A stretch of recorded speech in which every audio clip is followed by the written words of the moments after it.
दोस्तों, colour promo, shocking moves WWE match में entertainment का तड़का लगाते हैं, लेकिन माहौल में गर्मी तब आती है जब दो टफ कंपैटिटर्स आमने सामने होते हैं।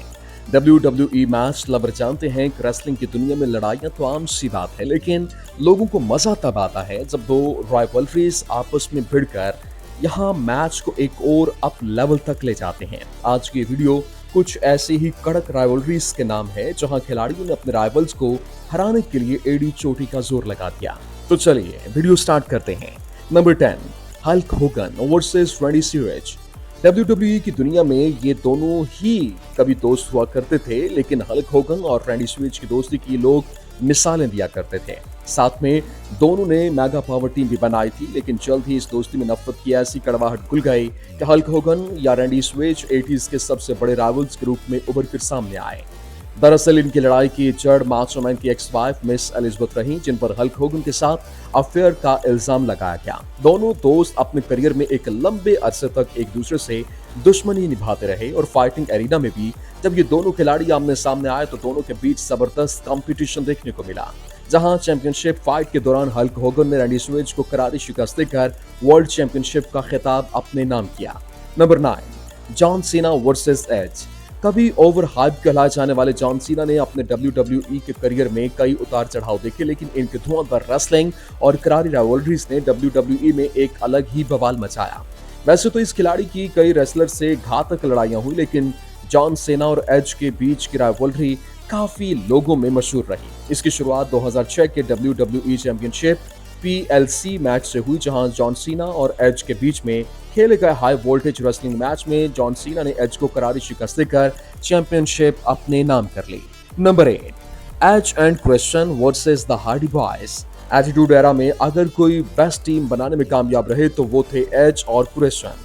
इनकी राइवलरी हालांकि सबके सामने मशहूर है, लेकिन इनके टैलेंट और करिश्मा को मैच की वाइब्स करने के हवाले से बेहद कम ही टीम ऐसी होती थी जो इनके साथ मैच करती। वैसे बता दें कि हमारी और इन दोनों टीम्स का सबसे शानदार मैच TLC रेसलमेनिया 17 रहा, जिसे रेसलमेनिया के सबसे हिस्टोरिक मैच में से एक माना जाता है। इस रेसलिंग मैच में रोमांच का तड़का तब लगा जब एज ने सीढ़ी से हवा में उड़कर जेफ हार्डी को नीचे गिरा दिया। Number 7, Undertaker versus Shawn Michaels.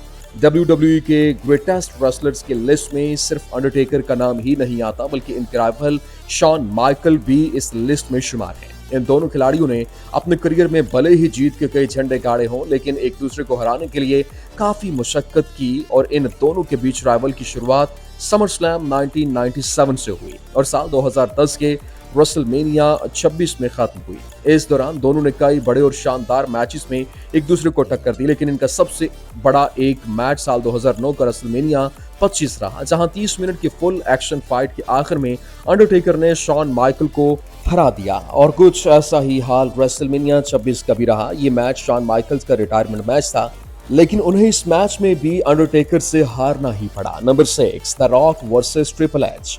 Triple H ने अपने रेसलिंग करियर में कई बड़े राइवल्स पाए और इसके साथ साथ कई खिलाड़ियों को हार का मजा भी जरूर चखाया, लेकिन इनके सबसे बड़े दुश्मन रॉक रहे। जी हाँ, वही रॉक जिन्हें आज आप फिल्मों में बड़े बड़े एक्शन करते देखते हैं। कभी ये हीरो रेसलिंग की दुनिया के चमकते सितारे थे और ट्रिपल एच से इनकी राइवलरी काफी अनोखी थी। दोनों ने साथ ही में कई बेहतरीन और मुशक्कत वाले मैच खेले और एक दूसरे को कई बार हराया, लेकिन इनके बैकलैश 2000 मैच को लोगों का सबसे ज्यादा प्यार मिला और WWE की इस चैंपियनशिप में जीतने के सबसे ज्यादा आसार ट्रिपल एच के थे। लेकिन आखिर तक हार न मानते हुए रॉक ने खेल में वापसी की और शानदार फाइटिंग मूव्स और पावर से जीत अपने नाम कर ली। नंबर 5, द अंडरटेकर वर्सेस केन।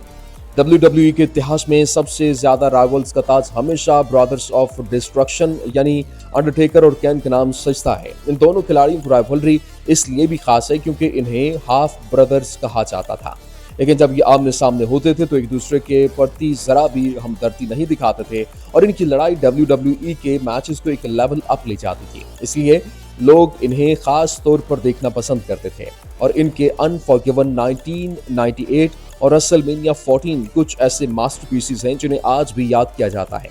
इनके राइवलरी कलर के बेहतरीन मैचेस की यहाँ पर बात करें तो रेसलमेनिया 14 का नाम आता है, जिसमें दोनों की लड़ाई को काफी हाथ मिली और इस मैच को जीतने के लिए ब्रूटालिटी की सारी हदें पार करते हुए अंडरटेकर ने बाजी मार ली थी। Number 4, Steve Austin versus Vince McMahon. Steve Austin versus Vince McMahon की राइवलरी आज भी WWE की one of the best rivalry मानी जाती है, क्योंकि ये राइवलरी किसी और की नहीं बल्कि WWE के चेयरमैन विंस मैकमैक्विन्स और स्टोन कोल्ड्स की टी वास्टिंग के बीच थी। और इन दोनों की लड़ाई सिर्फ रिंग में ताकत दिखाने को लेकर नहीं थी, बल्कि ये दोनों एक दूसरे को जर्रा भी पसंद नहीं करते थे। और इन दोनों के बीच राइवलरी का सफर तब शुरू हुआ जब ऑस्टन के रंबल जीतने के बाद विंस मैकमोहन के साथ जो मुकाबला हुआ, उसने ऐलान किया कि वो नहीं चाहते थे कि स्टीव ऑस्टन चैंपियनशिप बने, लेकिन जिसके बाद कई मौकों पर दोनों एक दूसरे के आमने सामने नजर आए और खासकर stone. Number 3, Hulk Hogan versus Andre the giant. Hulk Hogan WWE के फील्ड में कोई छोटा नाम नहीं है, बल्कि 1980 और 1990 के दौर में ये रेसलिंग इंडस्ट्री के सबसे बड़े खिलाड़ी थे, जिन्होंने रेसलिंग इंडस्ट्री में अपना दबदबा कायम किया था और सबसे उम्दा खिलाड़ी बनकर उभरे थे।